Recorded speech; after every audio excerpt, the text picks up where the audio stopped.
हाँ भाई,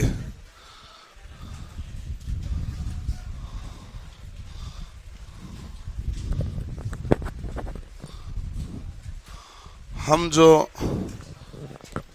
पढ़ेंगे वर्कशॉप कैलकुलेशन, तो ये है हमारे सामने 8 चैप्टर जिसको हमें पढ़ना है। इकाई, मापन, द्रव्यमान, भार और घनत्व, कार्य शक्ति और ऊर्जा, गति और वेग, ऊष्मा और तापमान, मौलिक विद्युत, उत्तोलक और सरल मशीन। ये आपने डिप्लोमा के तो 2-4 जने होंगे, बाकी सब आईटीआई के हैं। आईटीआई के सभी के ये वर्कशॉप कैलकुलेशन चलता था, चाहे आपकी कोई भी ट्रेड हो, उसे कोई लेना देना नहीं था, ये सबके कॉमन चलता था। ये जो सिलेबस है आईटीआई के वर्कशॉप कैलकुलेशन का फर्स्ट ईयर का सिलेबस है, फर्स्ट ईयर का, क्योंकि कुछ आईटीआई से 2 साल की होती है, कुछ आईटीआई 1 साल की होती है। ये पहली साल का सिलेबस है और पहली साल का सिलेबस सभी के लिए कॉमन होता है। दूसरी साल का सिलेबस है जो इलेक्ट्रीशियन का आता है, फिटर वालों का आता है, वेल्डर वाला तो है ही नहीं, 1 साल का कोर्स है, वो बाहर निकल गए, उनके भी यही था। तो फिर रेलवे मंत्रालय ने ये निर्णय लिया था कि भाई वो सिलेबस इनको देते हैं परीक्षा में जो कॉमन हो सभी के आईटीआई में। तो फर्स्ट ईयर वाला सिलेबस क्या था? कॉमन। और आपको इन नाम को देखने पर आपको यही लगेगा ये फिजिक्स के चैप्टर हैं, ठीक है, लेकिन उससे थोड़े से ज्यादा है ये, क्योंकि इसमें वर्कशॉप कैलकुलेशन दिया है, तो वर्कशॉप के अंतर्गत यूज होने वाली कैलकुलेशन के बारे में बात करेंगे। वर्कशॉप के अंदर आप लकड़ी की जॉब बनाएंगे, एक लोहे की जॉब बनाएंगे, स्टील की जॉब बनाएंगे, एक एल्यूमिनियम की जॉब बनाएंगे, उस सब का घनत्व क्या होता है? अलग अलग। सब का घनत्व अलग अलग होगा तो उतना ही आयतन होने पर भार भी क्या होगा? अलग अलग होगा। तो फिर उसके अंदर हम देखेंगे कि हमारे पास कोई भी कार्य कर रहे हैं तो आपको कोई मशीन के बारे में भी सवाल पूछा जाएगा। यदि आप 20 मीटर गहराई से 40 लीटर पानी बाहर 1 मिनट में निकालते हो, बताओ मोटर की शक्ति क्या है? ये वर्कशॉप के अंतर्गत आने वाली चीजें हैं। तो यहां पर जितनी भी प्रकार का सिलेबस के भाग है वो आपके ये जो वर्कशॉप का भाग जो है ये आपके कॉमन फिजिक्स से निकलता हुआ बेसिक भाग है। फिजिक्स में आप इसका केवल एबीसीडी पढ़ते हो और यहां पर EFGHI ऐसा पढ़ना है ठीक है ना। तो ये है मामला। दूसरा कि ये जो भाग है ये पिछली बार परीक्षा में 30 नंबर का था।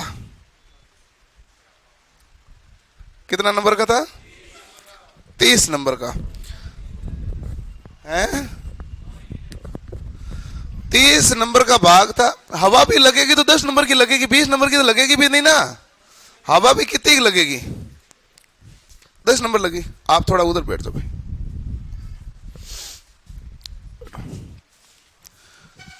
बैठ दो कहीं बैठ दो। तो हवा भी लगेगी तो आपको 10 नंबर लगे, 20 नंबर की और हवा कैसे लगेगी? इसके लिए आपको मेहनत करनी पड़ेगी। इस खंड में ये खंड एक सिंपल भाषा में मैं कहूं तो ये खंड बहुत आसान है जिसको कैलकुलेशन करना अच्छा लगता है, और ये खंड बहुत मुश्किल है जिसको कैलकुलेशन करने में रोना आता है। अब आपको डिसाइड करना है पहले तो ये शुरू करने से पहले कि आपको कैलकुलेशन करनी है कि नहीं करनी है। और यदि करनी है तो वर्कशॉप कैलकुलेशन बहुत आसान मिलेगी आपको, क्योंकि ये नंबर फिक्स है, श्योर है। एक तो इतने से चैप्टर हैं। जो फिजिक्स में आप जितने चैप्टर पढ़ते हो ना उसमें आधा भाग है। फिजिक्स वाले भाग में क्या है? आधा। और मैथ है बहुत अपरंपार 25 नंबर की आती है, ये इतना सा 30 नंबर का आएगा है। ऊष्मा और तापमान,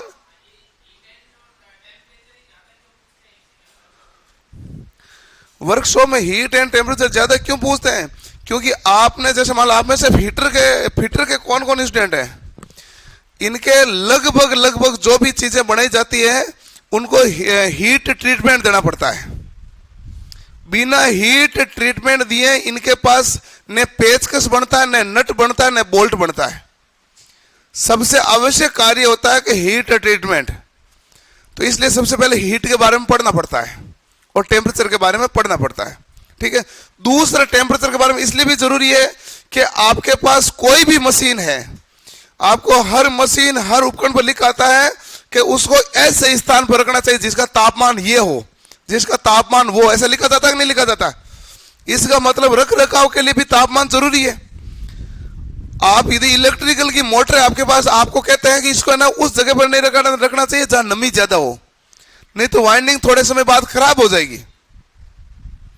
तो इसलिए हीट हमारे पास क्या होता है सबसे ज्यादा। पिछली बार परीक्षा में सबसे ज्यादा सवाल पूछे गए थे मौलिक विद्युत के, उसके बाद पूछे गए थे हीट के, फिर पूछे गए थे कार्य शक्ति के, फिर गति वेग, फिर द्रव्यमान भार, ऐसे पूछा। पिछली बार यह भाग सबसे कम पूछा गया था, इकाई मापन सबसे कम, यानी हर पेपर में एक सवाल, कोई से एक में 2 आ गया, बहुत कम सवाल पूछे गए थे। लेकिन इसका मतलब ये नहीं अब की बार नहीं पूछे जाए, हमें पूरा का पूरा डिटेल में पढ़ना है, ठीक है ना भाई। ये बात, चलो तो शुरू करते हैं। ये सिलेबस है, वर्कशॉप कैलकुलेशन है, नाम से ही कैलकुलेशन है, तो कैलकुलेशन करते हुए कहीं भी घबराना नहीं है, बड़ा आराम से कैलकुलेशन आपको करनी ही है।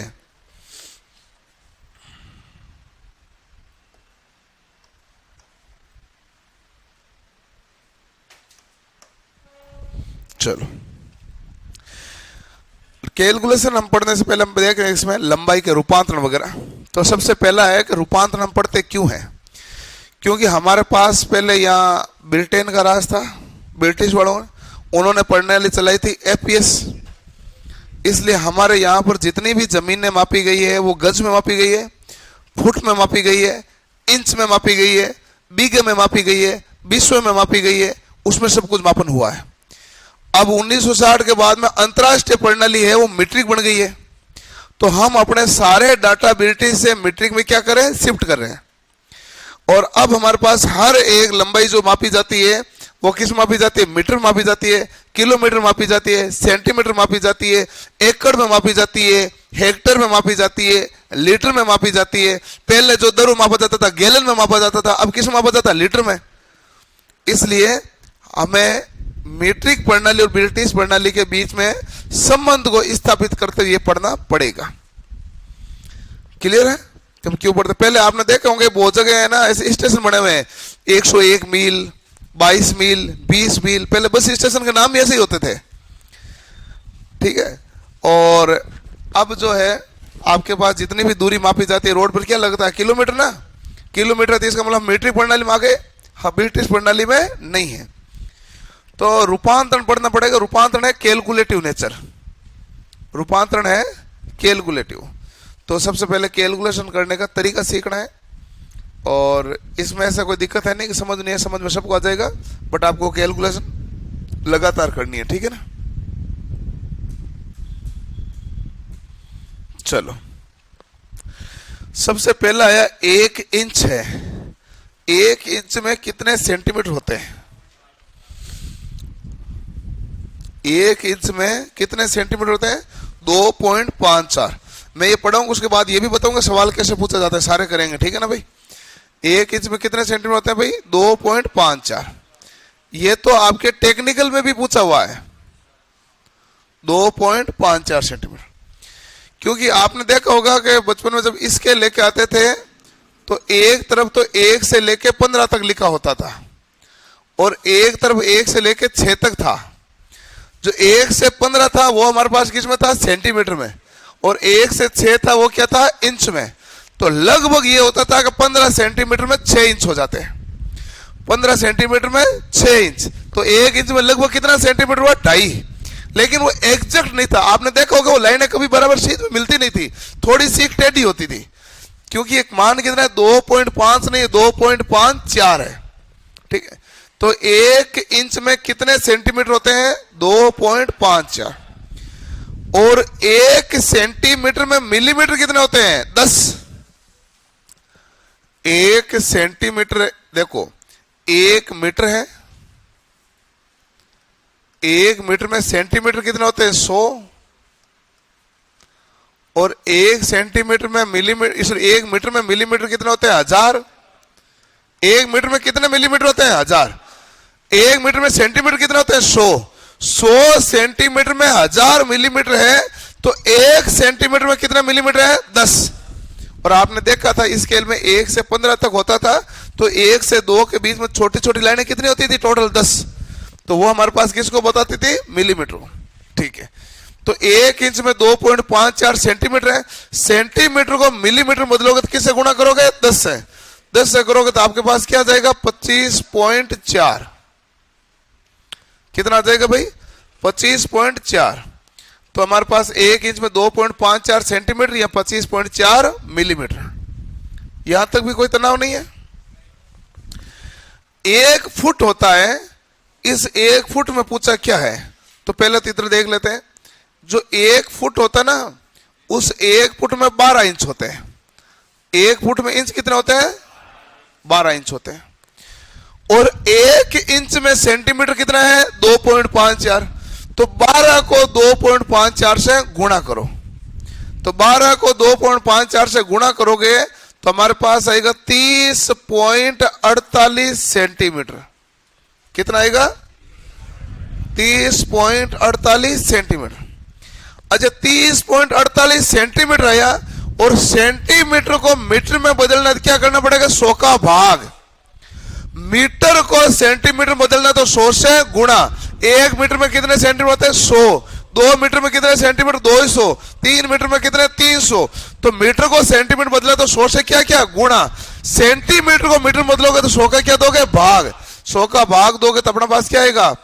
0.3048 मीटर। 0.3048 मीटर हो गया। ठीक है भाई, यहां तो कोई टेंशन नहीं है।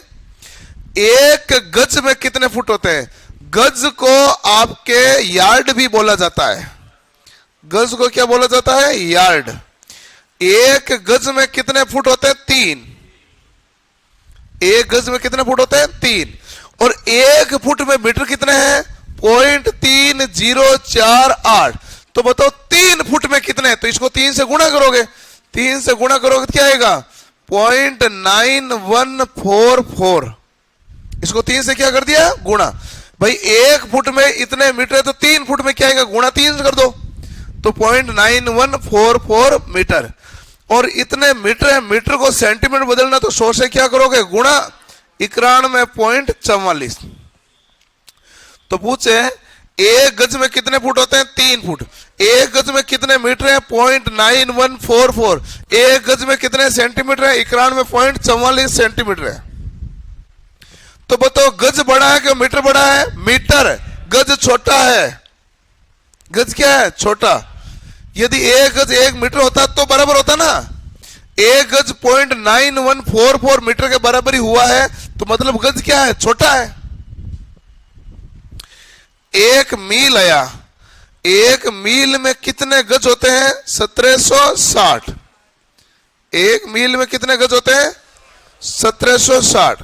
आगे वाली लाइनें तुम भरो। पहले लिख लो, पहले लिख लो, कोई बात, मैं सारी भर दूंगा ये। 1 गज में 1 मील में 1760 गज होते हैं। 1 गज में फुट कितने होते हैं? 3। 1 गज में फुट कितने होते हैं? 3। तो 1760 गज में फुट कितने होंगे? गुणा किसे करोगे? 3 से। तो कर लो गुणा। बिल्कुल सही बात है, 52 से आएगा। बाकी के भी कर लेना।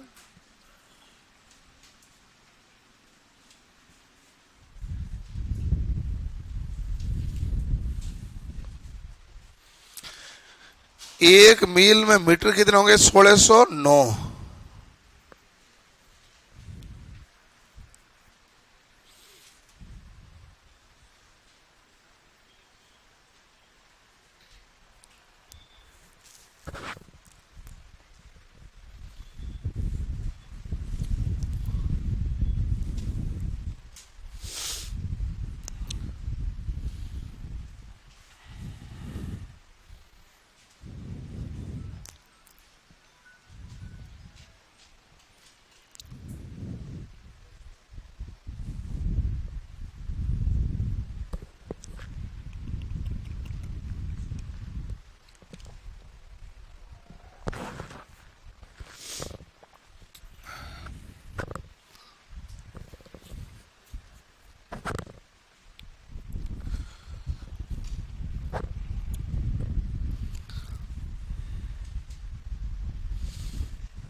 है 1609 तो वैल्यू याद रखनी है।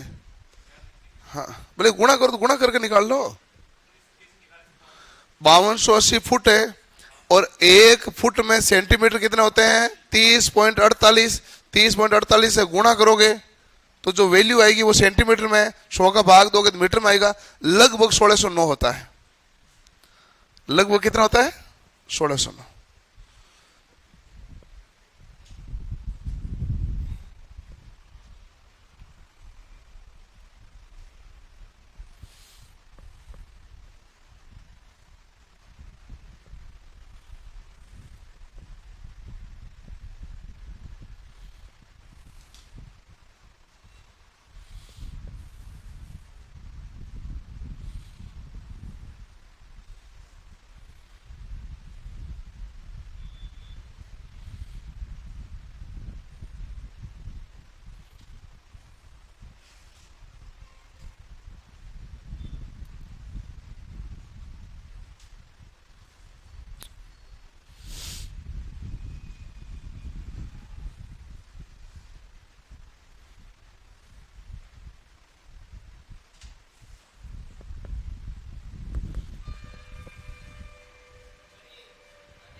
है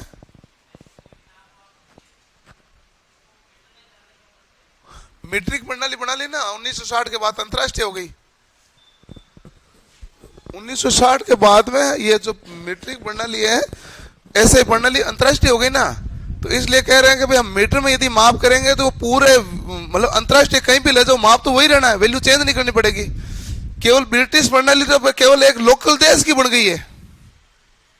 इसलिए हमने कहा भाई हमारे पास तो देखो ब्रिटिश प्रणाली ब्रिटेन वालों ने दी है, अंतरराष्ट्रीय मीट्रिक हो गई है, तो हम सारे डाटा किस में शिफ्ट कर देते हैं मीट्रिक पे। तो हम मीट्रिक पे करके ये गज और फुट थोड़े सालों में खत्म कर देंगे पूरा।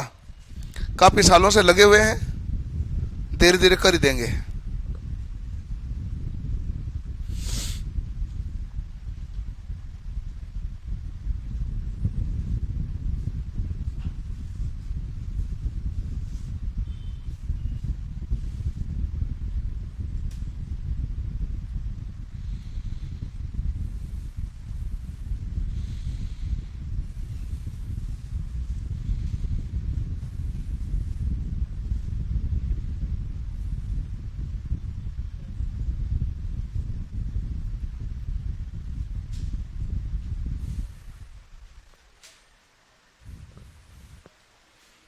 लिख लिया।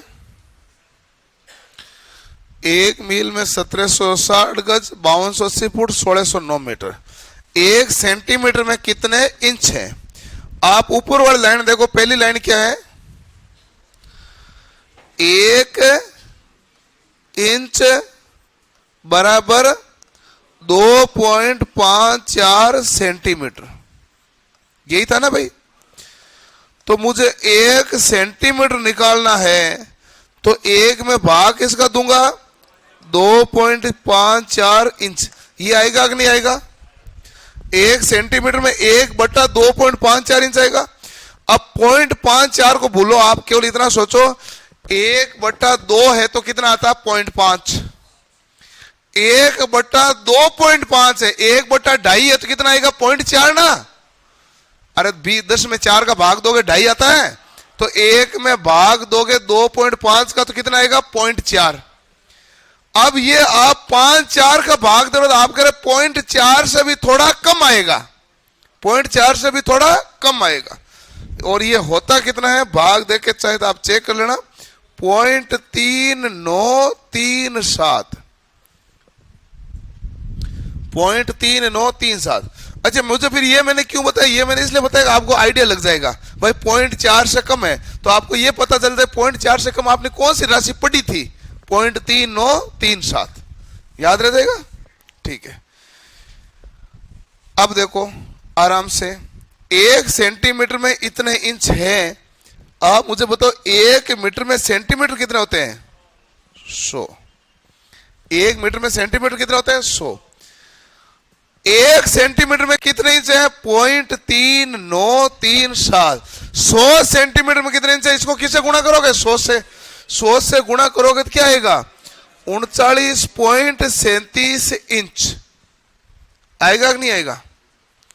और आप जानते हैं एक गज में कितने फुट होते हैं? 3। एक फुट में कितने इंच होते हैं? 12। तो बाहर ये कितने में? 36 इंच। एक गज में 36 इंच होते हैं ना, और ये कितने इंच है? 39। तो गज से बड़ा है, नहीं गज से तो बड़ा हो गया ना, ठीक है। तो एक फुट में हमारे 12 इंच होते हैं। 3 9 3 7 में 12 का भाग दोगे तो कितना आएगा? 3.281। आप कहना कि मीटर और गज बराबर नहीं है। एक गज में फुट होते हैं 3। एक गज में फुट कितने होते हैं? 3। और एक मीटर में फुट कितने होते हैं? 3.25 से थोड़ा ज्यादा है। 3.25 होता तो 3.25 होता ना, 3.25 से ज्यादा है। तो मीटर क्या है? बड़ा। गज क्या है? छोटा। हम बोलचाल सीधा बोलते हैं गज और मीटर लगभग बराबर। लगभग क्या है? एक जो गज है वो कितने फुट का होता है? 3। और एक मीटर कितना होता है? 3.281 फुट। 3.281 फुट, ठीक है। अब ये फुट आ गया, इसको इंच में बदलोगे 3 का भाग दे दो। 1.094 गज। 1.094 गज। तो एक मीटर में कितने गज होते हैं? 1.094 गज होते हैं। करो नोट।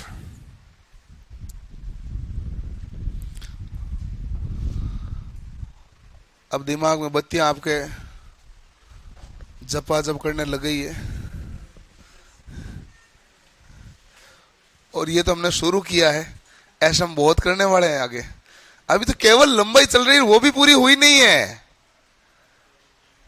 लंबाई भी करेंगे, द्रव्यमान भी करेंगे, क्षेत्रफल भी करेंगे, आयतन भी करेंगे, कोण भी करेंगे, समय भी करेंगे, सबको देखेंगे। है?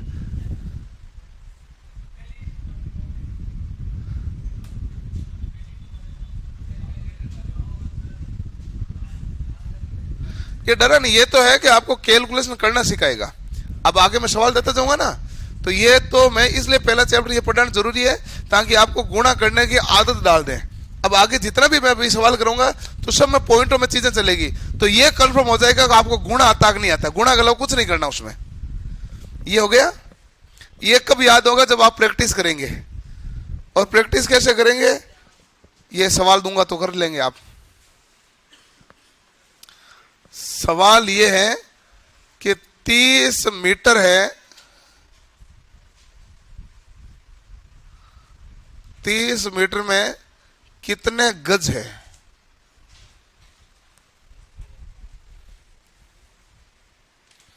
तीस मीटर में कितने गज है? सवाल ऐसे पूछा जाएगा। और ऐसा सवाल देखो, मैं आपको सवाल करूंगा निमी की किताब वाले भी। निमी की किताब खोल लेना, आपने कभी खोली नहीं होगी, वैसे तो वर्कशॉप कैलकुलेशन की भी नहीं खोली होगी। आप में से कोई एक आध जन होगा मुश्किल से खोली होगी, बाकी मेरे से मुझे किसी से उम्मीद है नहीं। उसमें बड़ी खतरनाक किताब है। ऐसी खतरनाक किताब है कि आप थोड़ी देर में बंद भी कर देते हो। बहुत कैलकुलेशन है। आपने जब खोली थी ना उसको, तो उसमें आपने पढ़ा था बिनर लेसे पेर प्रतिशत पढ़ के बंद कर दी। ये नहीं पढ़े तुमने। उसको जब भी जो भी खोलता वो बिनर लेसे पे पढ़ के बंद कर देते, क्योंकि उसमें बिनर लेसे गणित के भी तो चैप्टर है उसमें, और ये भी है। तो आपने गणित वाला चैप्टर पढ़ के बंद कर दी। ये तो आपने हाथ ही नहीं डाला उसमें। ये वो वाला खंड है। तो क्या 30 मीटर में कितने गज है? कितने मीटर पूछा है? 30। मुझे बताओ 1 मीटर में कितना गज होता है? 1.094।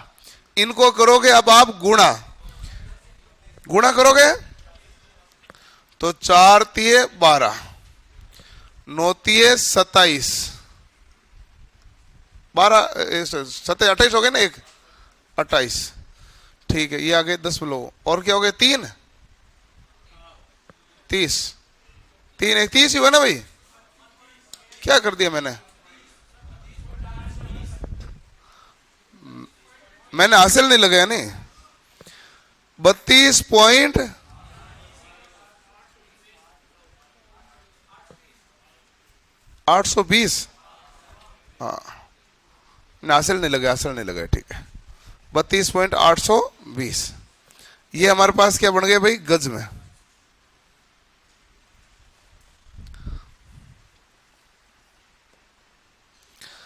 अगला सवाल है,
ये सारे आप सोल्व करो, और इसको सोल्व करने के लिए आपको पहले वाला जो मैंने लिखा है वो आपको चाहिए होता है, उसी की सहायता से होता है ना भाई।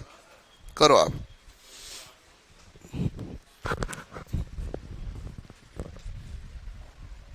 करो करो करो, गुणा करो।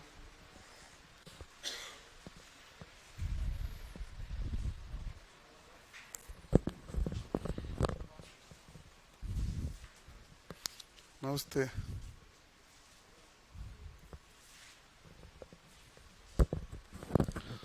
जल्दी करो जल्दी करो।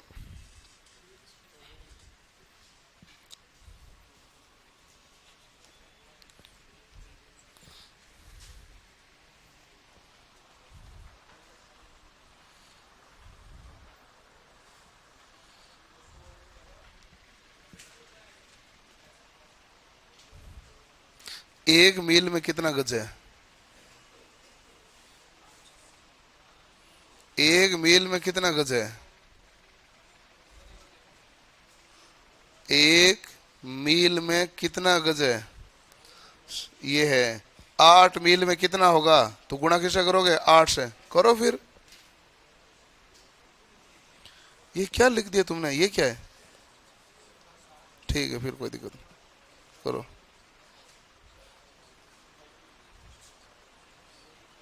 गुणा से ही करना, गलत कर रहे हो। मैं देख लूंगा सबको, मैं लिखूंगा ना। गुणा में लिखूंगा, गुणा आप करते रहो। गुणा भले गलत करो, कोई दिक्कत नहीं है, लेकिन गुणा के एक ही उसूल है, करते रहो, गुणा सही होगा।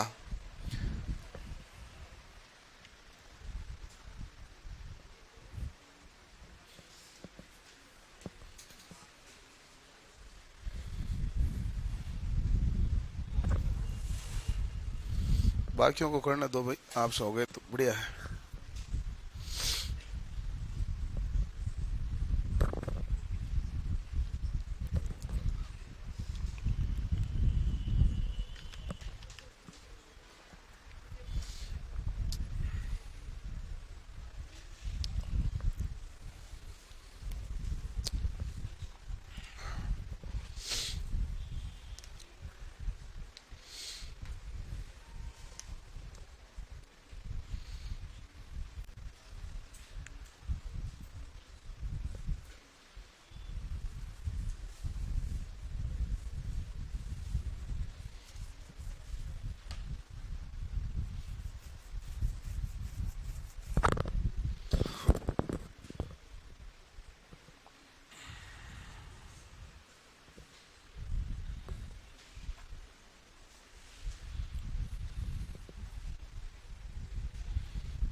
हो गया भाई?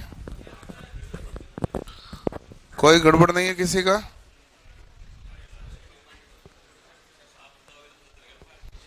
चलो भाई ठीक है। 8 मील है। 1 मील में कितने गज हुए? 1760। 8 मील में क्या होगा? गुणा किसे करोगे? 8 से। तो 0, 8 से 48 और 7 8 56 और 4 कितने हो गए? 60 और 8 और 6 कितने हो गए? 14,080 हो गए भाई। ठीक है। इसी प्रकार आपको पूछा है कि 200 मीटर में कितने फुट होते हैं? 200 मीटर पूछा ना भाई। 1 मीटर में कितना था भाई? 3.281। तो इसको क्या करना पड़ेगा? 2 से गुणा करना पड़ेगा। 328 का होता है 656, 656.2, यही आया।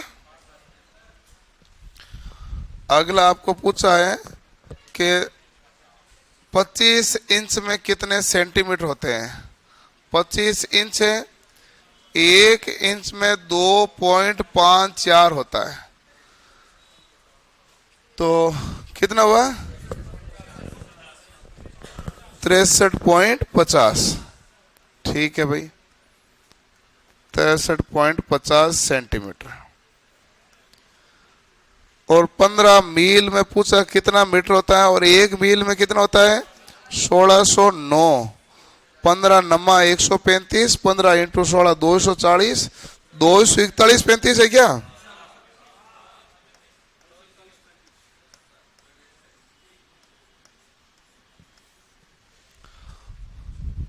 ये है भाई सबका। किसी को कोई प्लस माइनस है देख लो भाई, और जिनके नहीं आया वो मिलान कर लो। कुल मिला के परीक्षा में सवाल ऐसा आना है। हाँ, और याद आपको होंगे लगातार प्रैक्टिस से। बिना प्रैक्टिस डाटा कभी याद नहीं होता, चाहे कोई भी डाटा हो। डाटा याद तभी होता है जब आप लगातार उस चीज में प्रैक्टिस करते हैं। अब तो हम लगातार 2-3 दिन में प्रैक्टिस करके ये डाटा याद हो जाएगा, कोई दिक्कत है नहीं। लिख लिया भाई?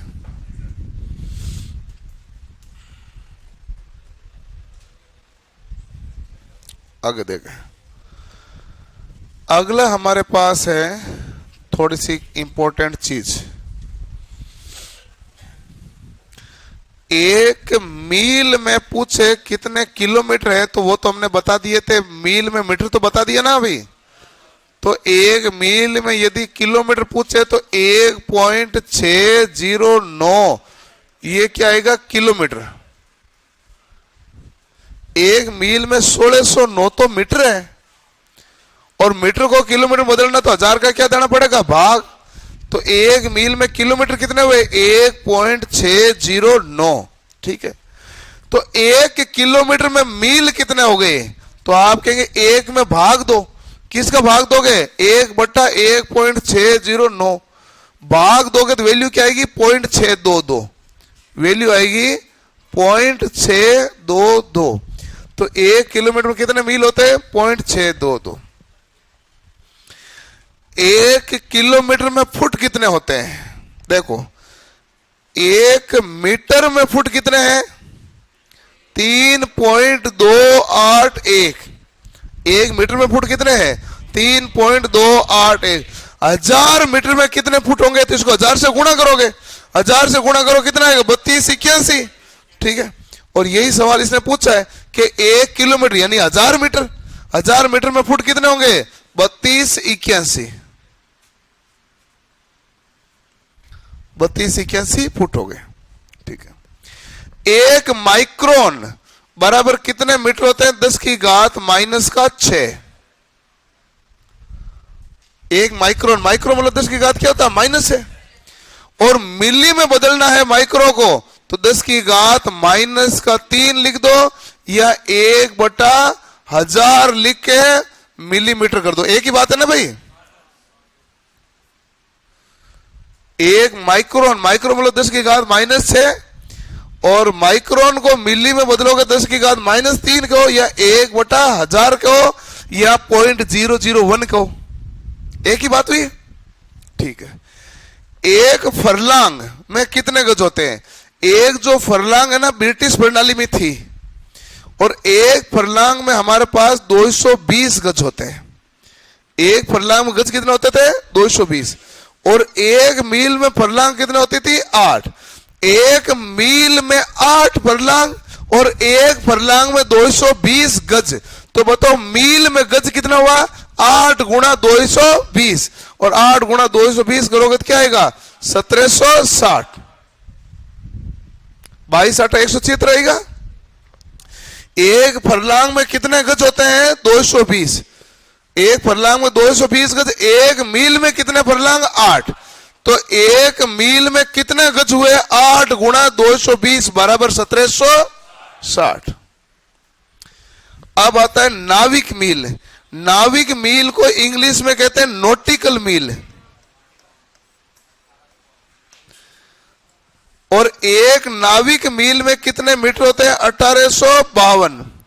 जबकि एक भौगोलिक मील होता है वो 1855.4। एक भौगोलिक मील क्या होता है? 1855.4। और एक नाविक मील होता है वो 1852 मीटर।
हैं 8 ही है।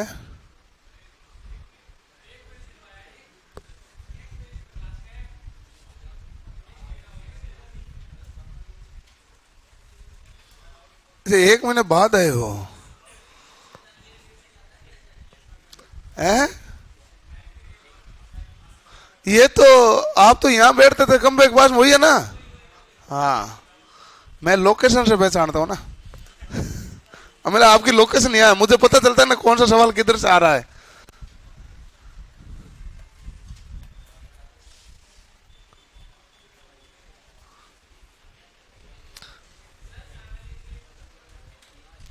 कोई बात नहीं, आप इसको अभी लिखो।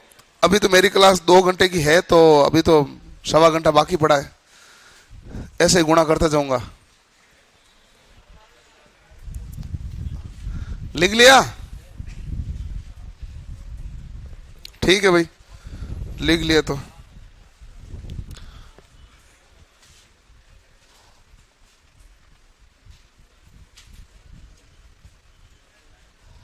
12 मील में कितने मीटर?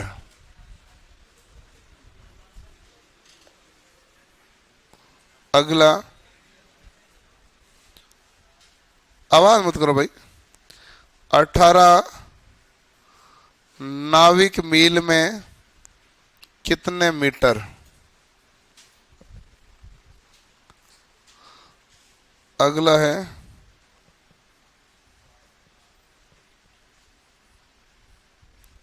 40 किलोमीटर में कितने मील?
हो गए भाई?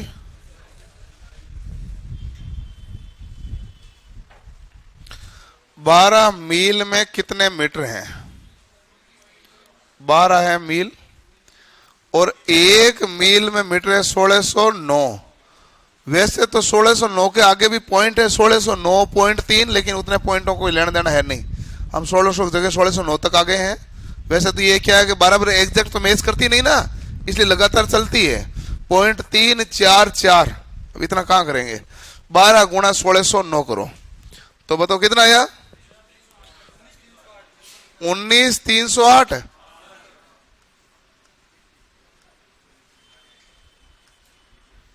ठीक है। 18 नाविक मील बराबर कितने मीटर हो गए? तो आप कहेंगे 18 नाविक मील 18 इंटू 1800 क्या हो गए? 52।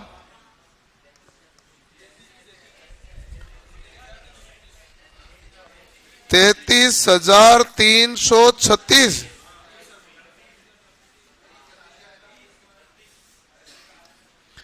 अरे सबकी सहमति ठीक है, नहीं तो मैं गुणा करूं? ओके ठीक है, गुणा में तो सहमति है ना, ठीक है। तो फिर 40 किलोमीटर में कितने मील आते हैं? तो आप कहेंगे 40 किलोमीटर है 1 किलोमीटर में मील होते 0.622।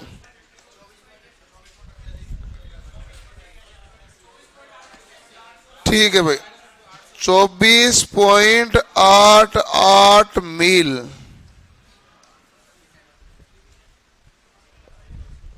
अरे तो 880 करोड़ अटेंशन में क्या फर्क आएगा? ठीक ही तो है, 24.88 मील हो गए।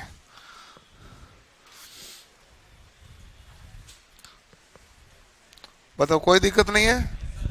सबके आ गए सही सही? ठीक है, अगला सवाल। अगला द्रव्यमान का रूपांतरण है।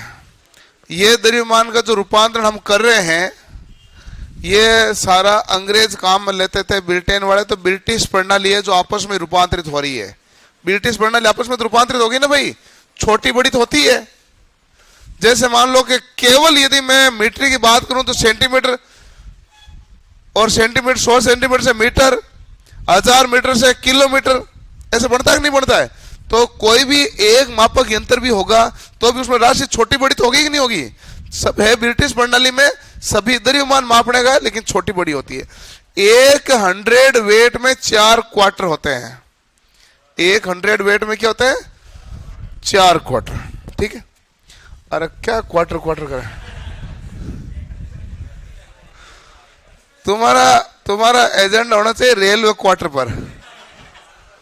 रेलवे में क्या है कि नौकरी लगने के बाद में सबसे ज्यादा संघर्ष होता है उसका क्वार्टर लेना, क्योंकि उसमें क्या है कि कई रेलवे में एसोसिएशन बन गई अलग अलग जगह।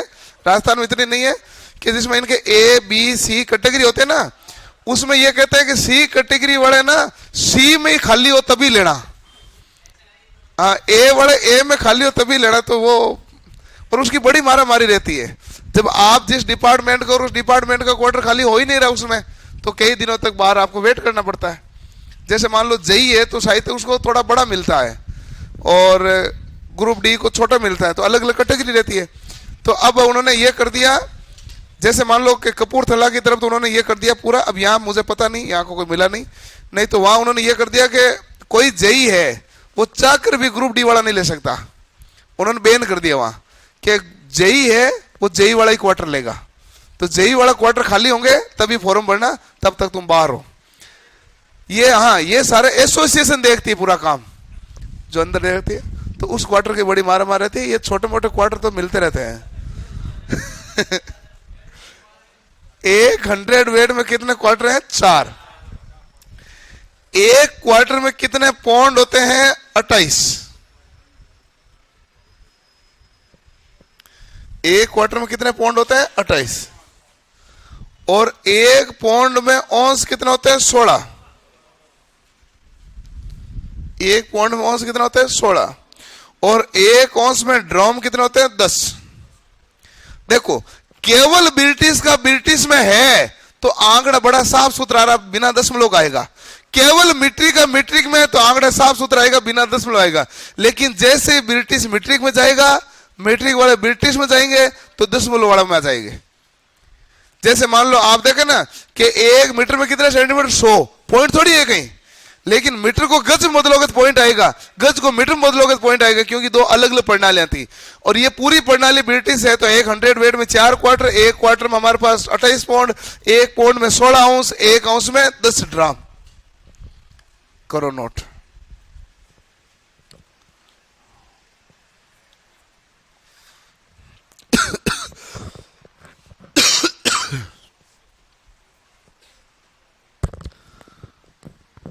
अरे 18 नाविक मील में 33,436 मीटर है क्या? कि 33,336 ही है? फिर ऑनलाइन वाले 2-3 बच्चे ऐसे क्या कर रहे हैं? इनके पास तो मोबाइल भी है। मोबाइल से कोई गुणा मत करना भाई। 33,336 है ना?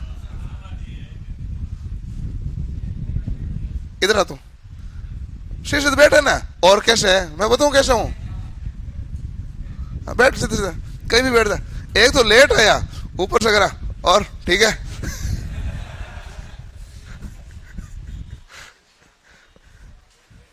लेट आने वालों को बिना कुछ हरकत किए सीधे अपने सीट लेनी चाहिए। लिख लिया भाई? लिखो, जल्दी करो। वो देखो अभी भी डटे हुए हैं, 33,436 ही होता है। अब आ गया भाई, ये गुणा खोटे करे ना, 33,336, अब 336 बढ़ा गए भाई, ठीक है, अब सही हो गए वो। चलो भाई, लिख लिया। अब आते हैं ये जो सबसे ज्यादा बदलना है, क्या हुआ? अरे लिखो, जल्दी करो, ये और आगे आ गया, लो लो, हाँ सारे बदलने पड़ेंगे भाई।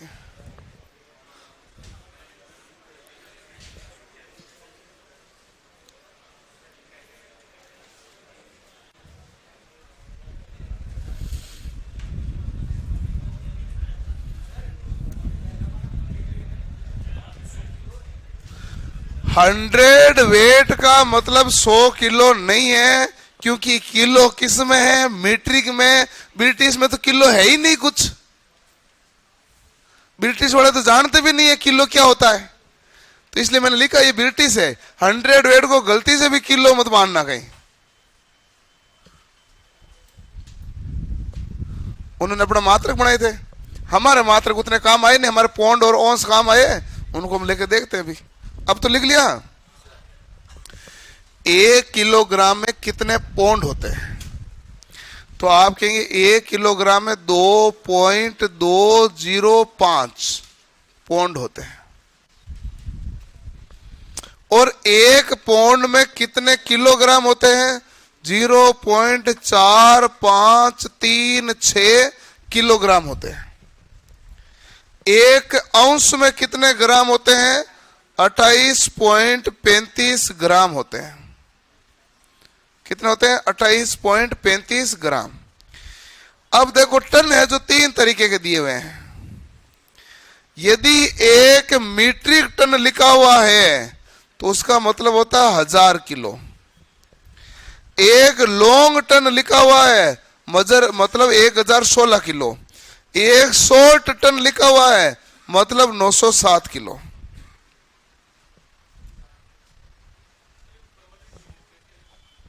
और ये 1 में भाग दो, 2.205 बराबर 0.4536, और 2 का भाग दोगे तो 0.5, थोड़ा बड़ा भाग दोगे तो 0.5 से छोटा हो जाएगा।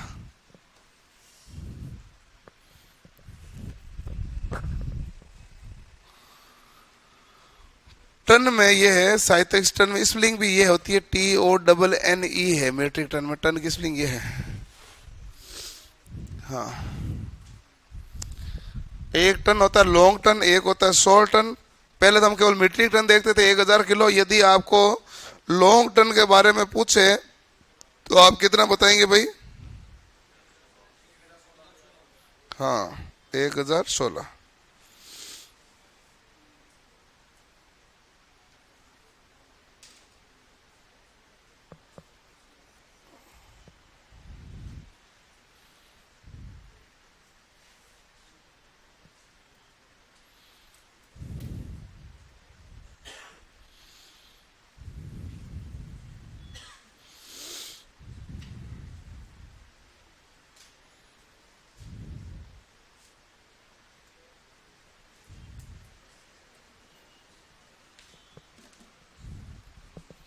केवल टन लिखते हैं तो टी और डबल नहीं होता, नहीं तो मीट्रिक टन लिखते हैं। 1 मीट्रिक टन कितना हो गया? 1000 किलो।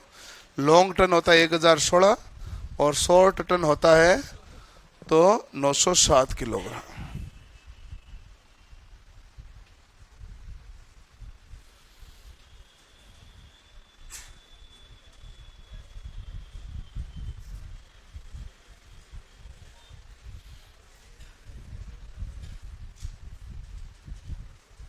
लिख लिया भाई? ओके, अब आते हैं सवाल। जल्दी करो, जल्दी करो।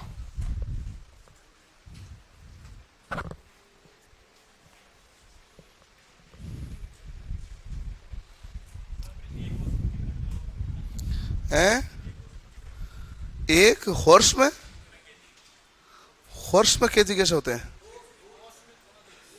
1 औंस में कितने केजी हैं? एक तो ये ग्राम आ गया तो किलोग्राम बढ़ा लेना तू।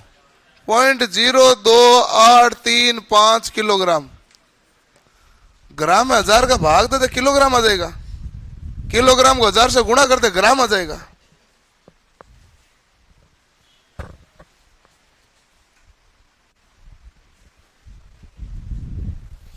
लिख लिया।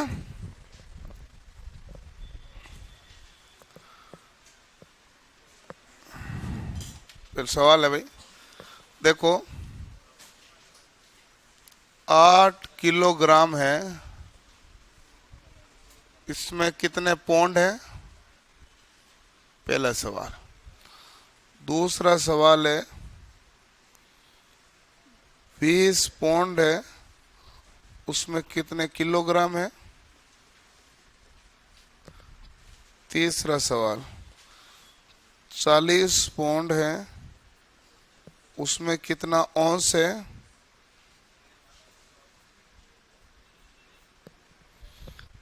चौथा सवाल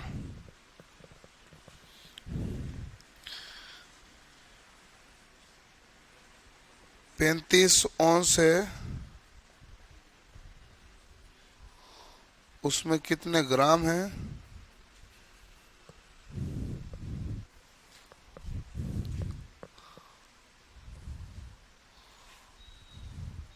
इतना इतने रूपांतरण कर लो एक बार। आप खुद करो चारों रूपांतरण बिना किसी से चर्चा किए।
कर लिया गुणा।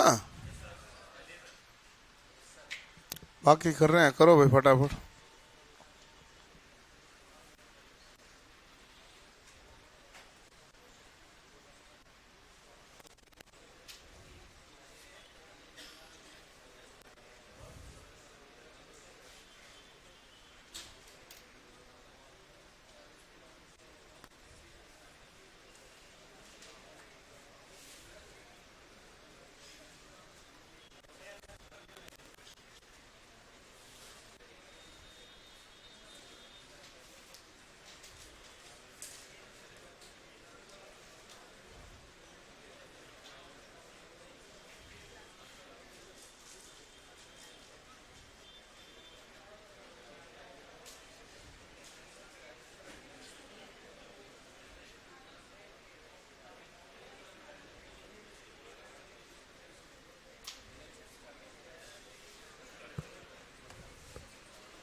हाँ भाई,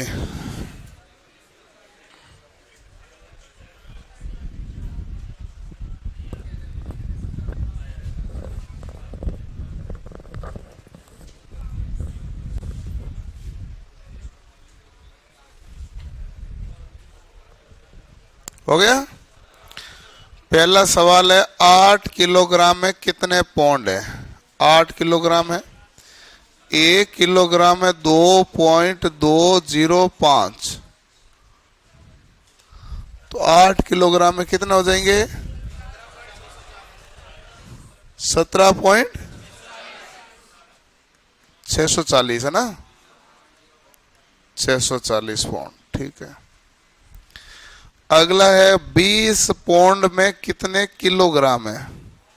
20 पौंड है, गुणा करोगे 4, 5, 3, 6 से, तो वैसे तो आपके पास आ जाएगा 90 बोतल है।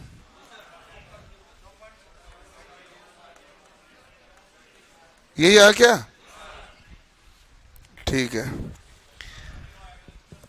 40 पौंड है, कितने औंस होते हैं? 1 पौंड होते हैं 16, तो 40 में कितने हो गए? 640 औंस। और 35 औंस में कितने ग्राम होते हैं? 35 को गुणा करोगे 28 पॉइंट,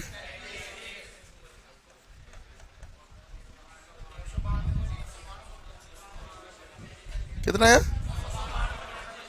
992.25।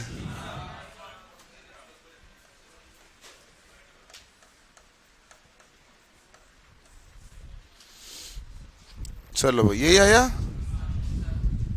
ठीक है। कहा 0720, उसे क्या फर्क पड़े? उसे फर्क नहीं पड़े ना भाई, उसे कोई फर्क नहीं पड़े। फर्क पड़े तो बताओ। हो गए भाई, यही आया। तो सवाल ऐसे पूछे जाएंगे, किसको किस में बदलें और कितना कैसे बदलें, तो कोई दिक्कत नहीं है। चलो, अगला हमारे पास आ गया, आपको सवाल है, यदि 15 लॉन्ग टन बराबर कितने किलोग्राम?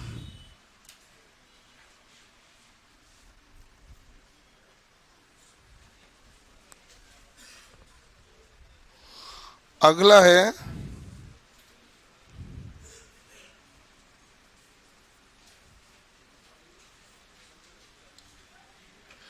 यह 100 किलोग्राम में कितने औंस है। ये औंस ही है, औंस औंस वही है, ठीक है ना। 2 सवाल है आपके सामने।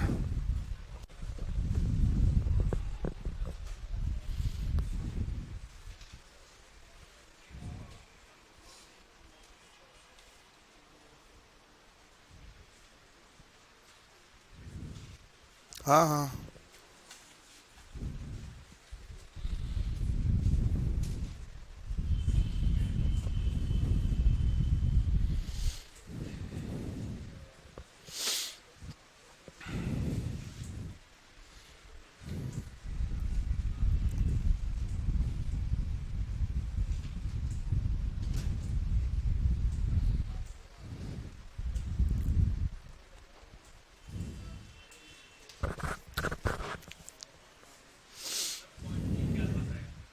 हैं?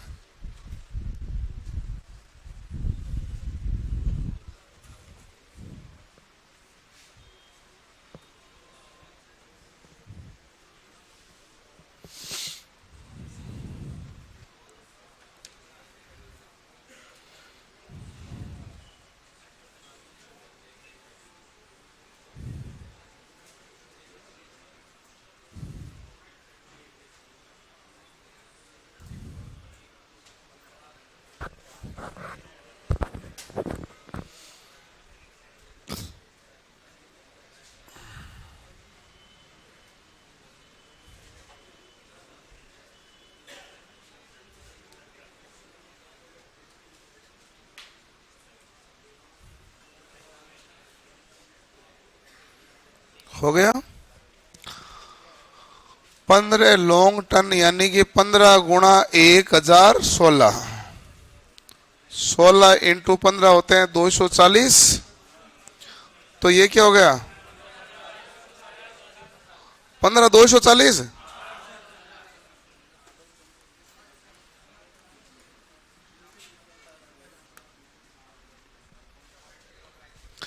सौ किलोग्राम है।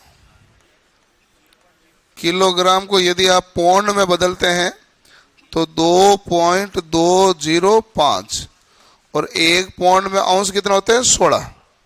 यही था ना भाई? सीधा आपके पास किलोग्राम औंस है थोड़ी, नहीं है ना? तो 100 किलोग्राम में 2.205 से गुणा करोगे पौंड आ जाएगा, और पौंड से हमारे पास क्या जाएगा? औंस। देखो इसको आप इतना ही गुणा करो, इतना गुणा करोगे तो आपके पास कितना जाएगा? 100 किलोग्राम है, और इसको गुणा करोगे तो 220.5 क्या आया? पौंड आया कि नहीं आया? और 220.5 पौंड है, उसको 16 से गुणा करो तो क्या जाएगा? औंस। करो 16 से गुणा।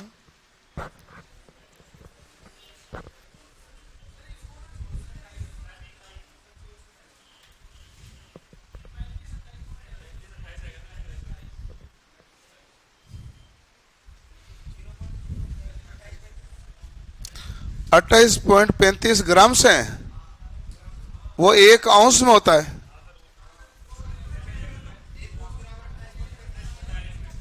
मतलब आपका कहना 28.35 भाग दूं?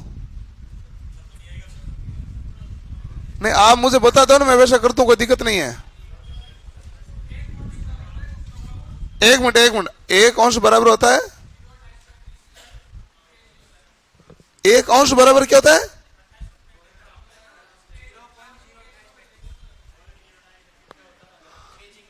एक औंस बराबर हो गया मेरे पास 0.02835 किलोग्राम। मैंने आपकी बात मान ली, आगे बता। ठीक है, 1 kg में आएगा भाई 1/, ये आ गया 0.02835। ठीक है,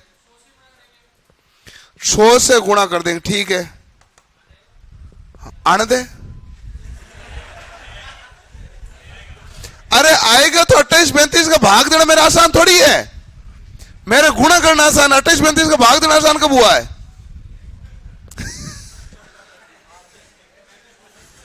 मैंने सोचा को तू सरल बताएगा क्या होता है। तू सिंपल सोच वापस। 100 किलो है, 1 किलो में पौंड कितना होता है? 2.205, 220.5 पौंड हो गए। एक पौंड में औंस कितना होता है? 16। गुणा करते 16 से उत्तर आ जाएगा।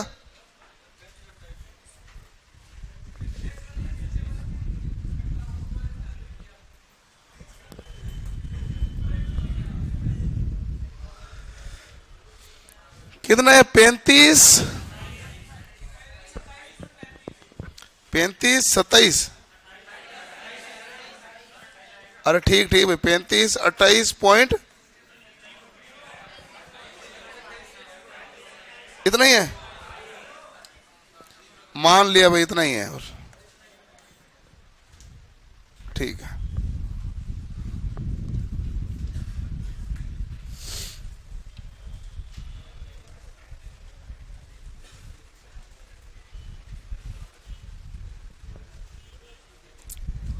गया? Hello mister X Y Z, वापस बैठ जाओ।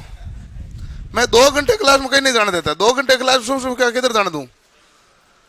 आप पता नहीं इतना क्या रहता है, आपको जाना रहता है। मैं आपको आराम से अच्छे से 2 घंटे क्लास बाद 10 मिनट का ब्रेक दूंगा। 3 घंटे की क्लास मेरी होती है तो उसमें मुझे समझ में आता है, जाना होता है। मैं जनरली लगातार क्लास लेता हूं, मैं ही कहीं नहीं जाता था, आप क्यों जाओ? 2 घंटा तो रोको है।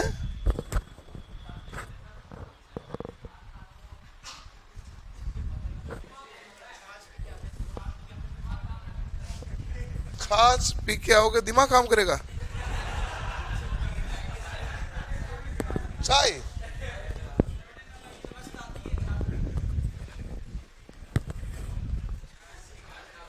मैंने, मुझे समझ में नहीं आया क्या कह रहे हो आप। चुप।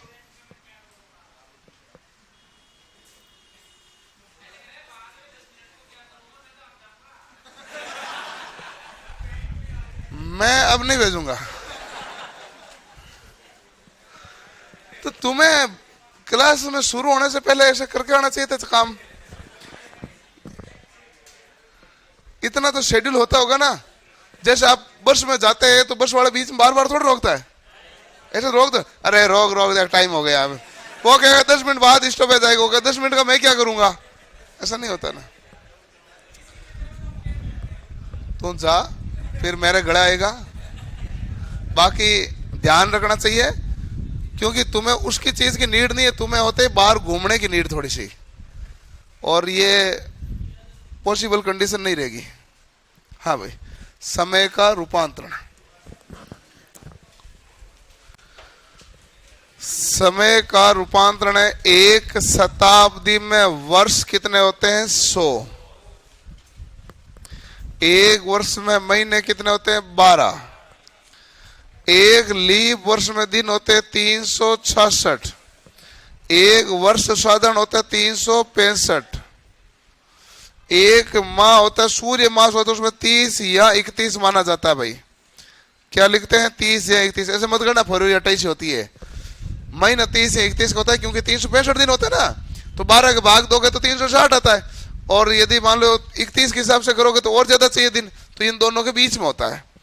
1 माह है यदि मास चंद्रमास है। चंद्रमास में होता है 29.5 दिन। ध्यान रखें, एक चंद्रमास में 29.5 दिन होता है। एक नक्षत्र मास होता ना, जिसमें 27.3 दिन होते हैं। नक्षत्र मास को कहते हैं सेडिटेरियन मंथ, ऐसा कुछ कहते हैं। और ये होता है हमारे पास लूनर मंथ। लूनर मंथ यानी कि चंद्रमास, ये 29.5 है। नक्षत्र नाम सुने होंगे? नक्षत्र नहीं सुने? ये पुष्पक नक्षत्र चल रहा है, ये नक्षत्र चल रहा है। नक्षत्रित होते हैं, नक्षत्र कहते हो। नक्षत्रित तो बोलते, ऐसा लिखते हैं उसको। नक्षत्र होते हैं जो भी है। ये इसमें 27.3 दिन होते हैं, इसलिए ये उसे नहीं चलता है। और एक चंद्रमास में क्या होता है? 29.5 दिन होते हैं।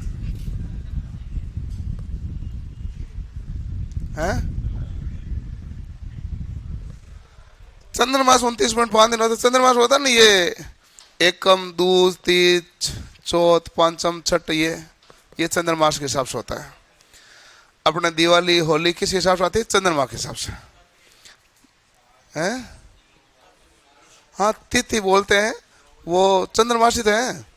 अपने यही तो अपने त्योहार किसके हिसाब से आते हैं? चंद्रमास के हिसाब से आते हैं, सोलर मास के हिसाब से नहीं आते। हाँ जो भी है ये सब कुछ। अभी जैसे अक्षय तृतीया, पूर्णिमा, 11 सर शादियां चल रही है ना, ये चंद्रमास के हिसाब से।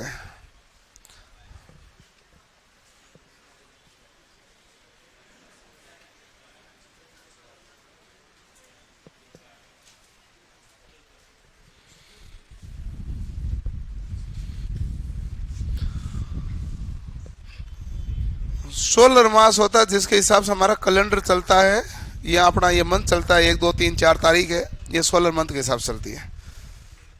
चंद्रमास 29.5 होता है, तो कभी तो क्या होता है कि एकम और बीज एक साथ आ जाती है, कभी बीज 2 बार आ जाती है। कई जगह बीज बोलते हैं, कई जगह दूज बोलते हैं, ऐसे होता है ना। हाँ, कई जगह दूज और कई जगह बीज, ऐसा होता है, सब जगह अलग अलग है? ब्राह्मण क्या करते थे? चंद्रमा करता है, ब्राह्मण को घर से थोड़ी करेंगे। इसका कोई त्योहार 2 दिन इसलिए आता है क्योंकि अमावस लगी दोपहर 2 बजे थी। अब आप पहले ना उसको त्योहार मान लेते हो तो वो कहते अभी तो अमावस लगी नहीं, अभी तो 14 है, और अमावस लगी दोपहर 2 बजे थी और है दूसरे दिन दोपहर 1 बजे तक, तो आपके दोनों दिन हो गए।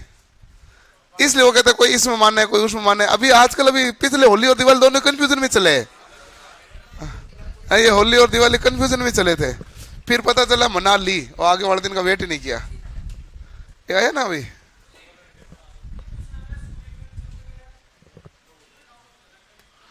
सूर्य ग्रहण जो होता है वो अमावस को होगा, चंद्र ग्रहण होगा पूर्णिमा को, है? देखो, किसी के बीच में कोई भी आए, सूर्य कभी किसी के बीच में नहीं आएगा। अरे मैं बता रहा हूं ना आपको, सिंपल सुनाओ, सूर्य कभी किसी के बीच में नहीं आएगा। तो सूर्य को तो हटा दिया, बच्चे 2 है, एक पृथ्वी और एक चंद्रमा। यदि आपके चंद्रमा बीच में आ गया तो सूर्य की किरणें सीधी आएगी नहीं, तो ये सूर्य ग्रहण हो गया। चंद्रमा यदि बीच में आ गया तो सूर्य की किरणें सीधी पृथ्वी पर आएगी नहीं, इसलिए कौन सा ग्रहण हो गया? सूर्य ग्रहण। और यदि पृथ्वी बीच में आ गई तो सूर्य की किरणें चंद्रमा पर जाएगी नहीं, और सूर्य की किरणें चंद्रमा पर जाएगी नहीं तो चंद्रमा चमकेगा नहीं, तो वो चंद्र ग्रहण हो गया। तो बीच में यहां तो पृथ्वी आएगी, यहां चंद्रमा आएगा, और चंद्र ग्रहण में चंद्रमा बीच में नहीं आएगा। अब देख लो ऑटोमेटिक, और तो ऑप्शन ही नहीं, 2 ही तो चीज है। आपके कितने हैं?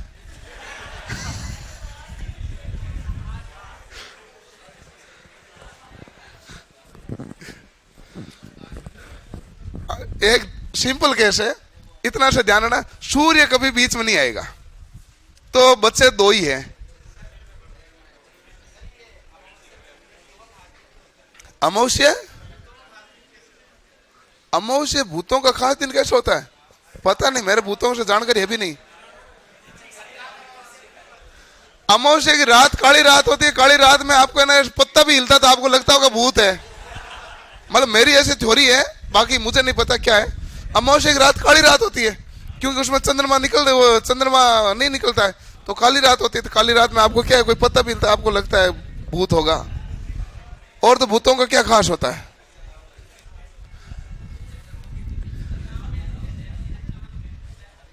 गांव में क्या कहते हैं चांद में?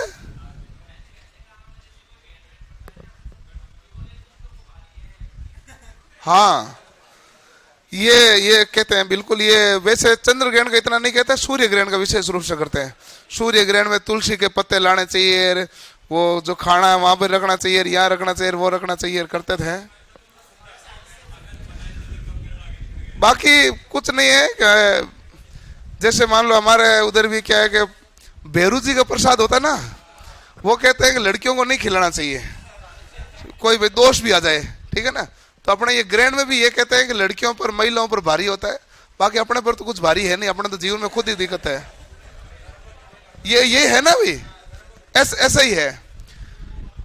बाकी ऐसा होता है, भैरू जी प्रसाद कहते हैं कि लड़कियों को नहीं खिलाना चाहिए, ऐसे कहते हैं, पता नहीं मुझे कारण क्या है, मुझे नहीं पता, कारण वारण में जानता नहीं। मैं महिला नहीं, मैं लड़कियों का कह रहा हूं।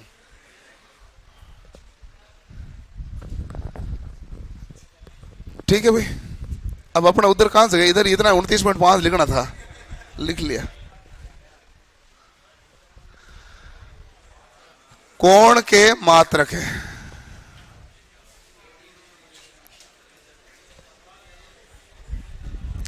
क्या हुआ? किसके? उसके एग्जाम्पल उसमें कुछ है ही नहीं ना, क्या एग्जाम्पल करूंगा?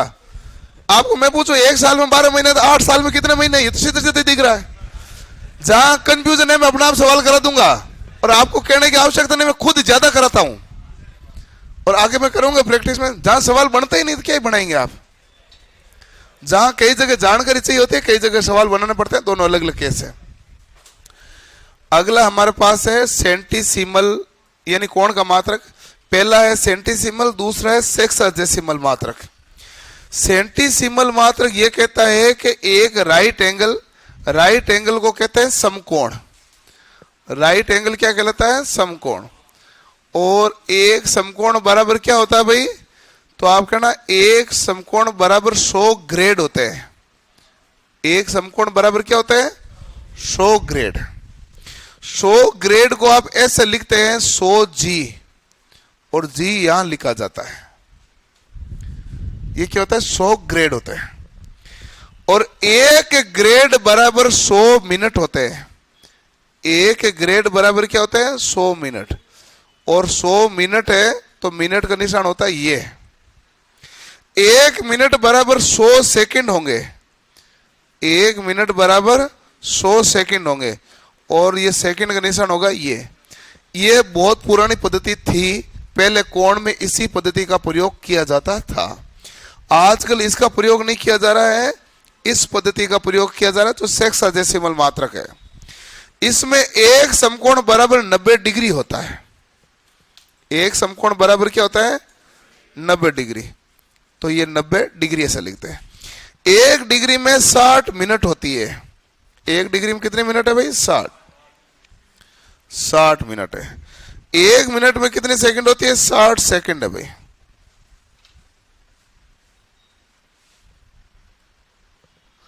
एक मिनट में 60 सेकंड। तो हमारे पास मात्रक देखो, सेक्साजेसिमल मात्रक। एक समकोण में 90 डिग्री, 1 डिग्री में 60 मिनट, और 1 मिनट में 60 सेकंड। ये होता है सेक्साजेसिमल मात्रक।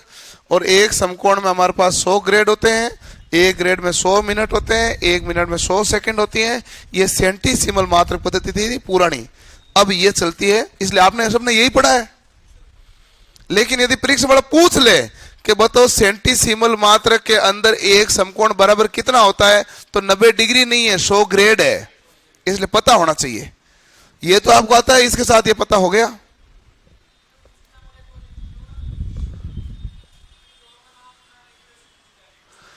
यदि दोनों का नाम नहीं लेके डायरेक्ट पूछेगा तो डिग्री को पूछेगा ना, डिग्री तो आप बता देंगे।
हो गया भी? ठीक है। अब एक कोण के मात्रक,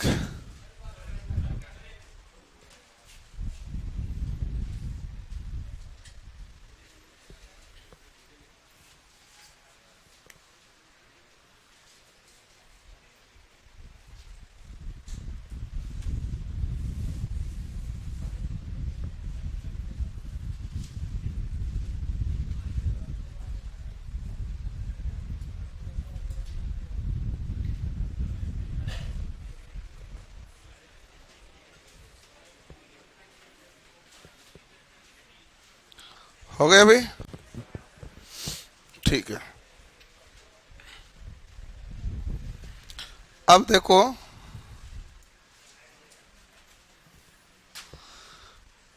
इधर देख लें पहले। 180 पाई रेडियन बराबर कितने डिग्री होते हैं भाई?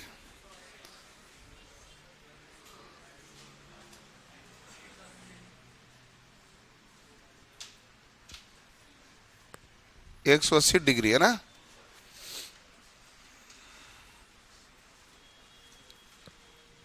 कोई गड़बड़ नहीं है। पाई रेडियन बराबर 180 डिग्री। ठीक है। यहां से पहली कंडीशन निकलेगी कि एक रेडियन में कितने डिग्री। तो आप कहेंगे एक रेडियन में क्या लिखोगे? 180 बटा पाई, 180 बटा पाई डिग्री। सही है। पाई का मान कितना होता है? 3.14 है, 22 बटा 7। वैल्यू पुट करके भाग दोगे तो क्या आ जाएगा? 57.3 डिग्री। एक रेडियन बराबर कितना डिग्री आ गए? 57.3 डिग्री। ठीक है। पाई रेडियन में 180 डिग्री है, तो एक डिग्री में कितने रेडियन है? तो एक डिग्री में कितने हो जाएंगे भाई? पाई बटा 180 रेडियन। ये पॉइंट क्लियर हो गया कि नहीं हो गया? अब देखो, 180 डिग्री बराबर कितने रेडियन लिखोगे? पाई। एक रेडियन में क्या लिखोगे? तो आप कहेंगे 180 बटा पाई लिखो या 57.3 डिग्री लिखो। और एक डिग्री में कितने रेडियन है? तो आप क्या कहेंगे? पाई बटा 180 रेडियन। है कि नहीं? तो मेरे हिसाब से इधर वाला लिख लो, ये ठीक है, सिस्टमेटिक है। ये ऊपर एक ही तो बात है, दोनों में कौन सा फर्क है? ये वही है। उधर वाला सही तरीके से लिखा, बाकी जो लिखना चाहो लिखो।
लिख लिया भाई? चलो, क्वेश्चन है 135 डिग्री को रेडियन में बदलो। यही है कि नहीं है? करो। दूसरा सवाल है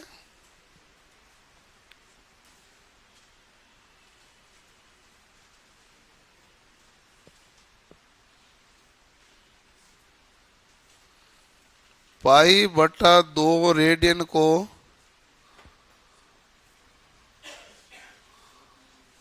डिग्री में बदलो।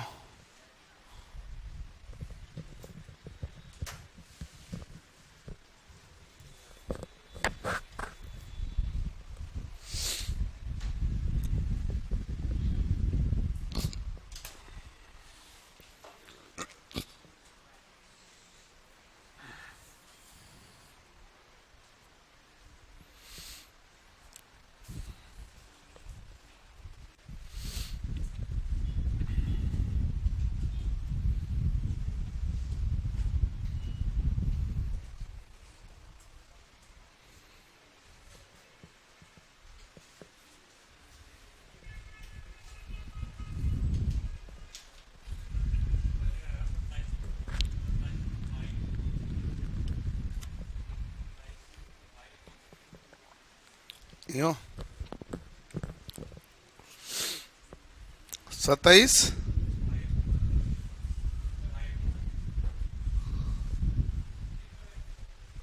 हाँ 3π/2।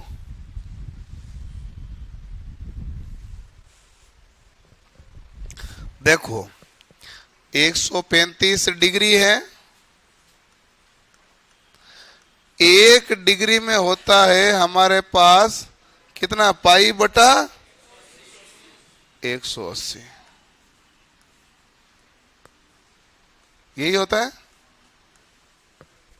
तो 3π/2 का 3π/4 है ना? ओके। तो 45 से काटोगे तो कितनी बार? 3 बार। इसको काटोगे तो 4 बार। बताओ कितना है भाई? 3π/4 रेडियन।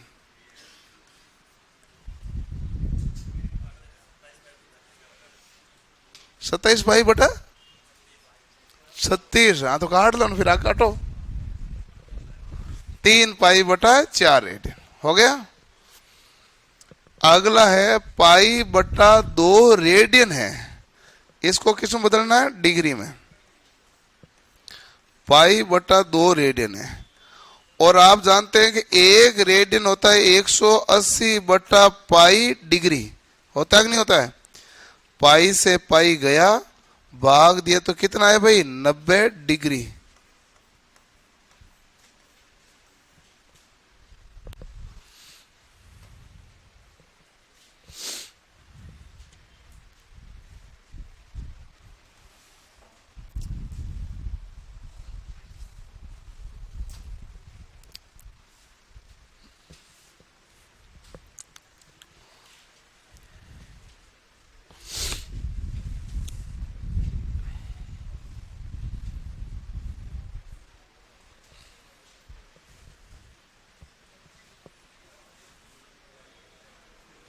हो गया।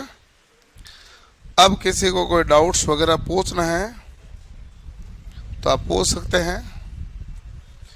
अभी हमने ये कन्वर्जन किए हैं, ऐसे ही कन्वर्जन हमारे पास एक क्लास में और चलेंगे। उसके बाद हम बहुत सारे सवालों को हल करेंगे। क्या है, कोई पूछ रहे हो? कुछ नहीं? तो किसी का कोई डाउट है तो पूछ लीजिए भाई। बाकी कन्वर्जन का एक ही लॉजिक है, जितने ज्यादा सवाल करते जाओगे ये याद होते जाएंगे, और ये याद होने के अलावा इसमें कोई ऑप्शन है नहीं। विशेष रूप से लंबाई और द्रव्यमान का तो ध्यान ही रखना है। सवाल पूछे जाने का चांस है सबसे ज्यादा जो होता है वो लंबाई और द्रव्यमान। बाकी बाद की चीज आती है, ये सबसे ज्यादा कन्वर्जन है जो काम में लिए जाते हैं।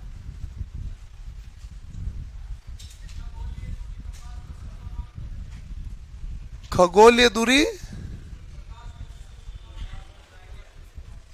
हाँ, वो पूरे अलग है, वो मात्रक अलग है। एक प्रकाश वर्ष बराबर 9.46 इंटू 10⁻15 मीटर, एक पारसेक बराबर 3.08 इंटू 10⁻16 मीटर, एक खगोलीय मील बराबर 1.49 इंटू 10⁻11 मीटर, अलग है। इसका कोई इधर संबंध नहीं है हमारा। है नहीं मिली क्या? अभी थोड़ी देर में दे देंगे वो। क्या देना भाई? एडवांस मैथ की सीट यहां पर इस बैच में नहीं दी गई है, दे दी जाए। ओके ठीक है भाई। यस